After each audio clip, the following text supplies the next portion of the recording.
நண்பர்களே, இன்றைக்கு நாங்கள் பார்க்க போகிற விஷயம் என்னென்னா, இந்த டெஸ்லா காருக்கு வந்து இப்போ பார்க்கிங் டைமில் வந்து எப்படி சார்ஜ் போடணும் வேண்டாம். அது க்ரீன் வெஹிக்கிள், அது வந்து ஹைப்ரிட் இல்லை, க்ரீன் வெஹிக்கிள் ஒன்லி வந்து பேட்டரியில் ஓடுறது. அவர்கள் வந்து பெட்ரோல் அடிக்கணும், அடிக்க இல்லாத அப்போ எங்கெங்கே சார்ஜிங் பாயிண்ட்கள் எப்படி இயங்குன்றதை நாங்கள் இந்த பதிவுகளால் பார்ப்போம்.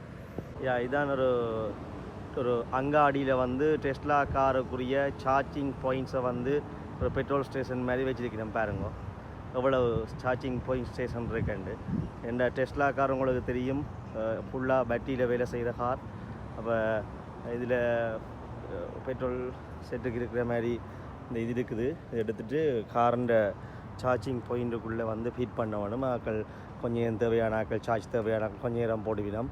இப்போ இதில் ஒரு கார் வந்து சார்ஜ் போட்டு கொண்டிருக்கு, பார்த்தீங்கன்னா தெரியும் என்ன மாதிரி சார்ஜ் போட்டு கொண்டிருக்க வந்து பார்த்தீங்கன்னா தெரியும். இந்த பச்சை லைட் எரியுது. ஸோ அழகாக சார்ஜ் போட்டு கொண்டு வைக்கணும். இப்படி ஒரு சார்ஜிங் பாயிண்ட் ஒரு இடங்களில் வந்து இருக்குது. இப்போ உள்ளுக்க பேசஞ்சர் வைக்கணும், சார்ஜ் போடேக்கில் ஒரு பச்சை லைட் உண்டு, அதில் எரிஞ்சு கொண்டு இருக்கும் சார்ஜிங் பாயிண்ட்டுக்கு. ஸோ அழகாக இருக்குது. இப்படி கிணறு இடங்களில் வந்து சார்ஜிங் பாயிண்ட் வந்து இருக்குது. இப்போ எடுத்து லைட்டை வந்து அவை வந்து தடித்து கொண்டு கேக்குள்ளே போட்டு நின்று சார்ஜ் பண்ணி கொண்டு போகலாம். இதில் பாருங்க, சில பேர் அதுக்குள்ளே வைக்காமல் போயிட்டு இதில் பார்த்தீங்கன்னா தெரியும். இதில் ஒரு ஆள் வந்து அப்படியே கொழுவாமல் விட்டு போயிட்டு அதுக்குள்ளே என்ன மாதிரி இருக்கு வந்து பார்த்தோம்னா, இந்த இப்படி சார்ஜிங் பாயிண்ட் எங்கள்கிட்ட ஃபோனுக்கு போடுற மாதிரி இல்லை வேறு சார்ஜிங் பாயிண்ட் இருக்கும். இது அதுக்குள்ளே ஃபீட் பண்ணி விடுவோம். இப்படி ஃபீட் பண்ணி விடுறது. இப்படி ஒரு நான் 20-30க்கு மேலே சார்ஜிங் பாயிண்ட் இருக்குது. சார்ஜ் பண்ணி போட்டு அதை வந்து தேவையான நேரத்துக்கு அவன் டைமுக்கு சார்ஜிங் வந்தேன்டா அதை வந்து போயிடும். அல்லது வந்து சார்ஜ் வந்து என்ன வேணுமெண்டா தங்கள்ட வேலத்தளத்தில் பக்கத்தில் ஏண்டா அவர்கள் அதை விட்டுட்டு அப்படியே போயிடும்.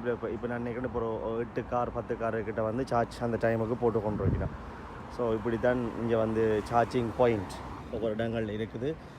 இந்த க்ரீன் வெஹிக்கிள்ண்டா தனியாக பச்சையில் நம்பர் பிளேட்டை கொடுத்து அவையை விட்டுருப்பினோம். அப்போ பச்சை நம்பர் பிளேட்டுன்றது அதில் க்ரீன் வெஹிக்கிள்ண்டே அதை அடிச்சிருப்பினோம், க்ரீன் வெஹிக்கிள்ண்டே அடிச்சிருப்பினோம். ஸோ பச்சையில் நம்பர் பிளேட் இருக்கும், ஏன்டா க்ரீன் வெஹிக்கிள்ண்டு. அப்போ இப்போ இதுகளை வந்து சார்ஜிங் அங்கே ஹைப்ரிட்களில் க்ரீனில் இந்த நிசான் லீஃப் போன்ற வெஹிக்கிள் வந்துட்டு தான். ஆனால் சார்ஜிங் பாயிண்ட் இல்லை. இப்போ சார்ஜிங் பாயிண்ட்டை நாங்கள் ஏற்படுத்தினா இன்னும் கிண பேர் க்ரீன் வெஹிக்கிள்களுக்கு ஹைப்ரிட் வெஹிக்கிளுக்கு மாறிவிடும்.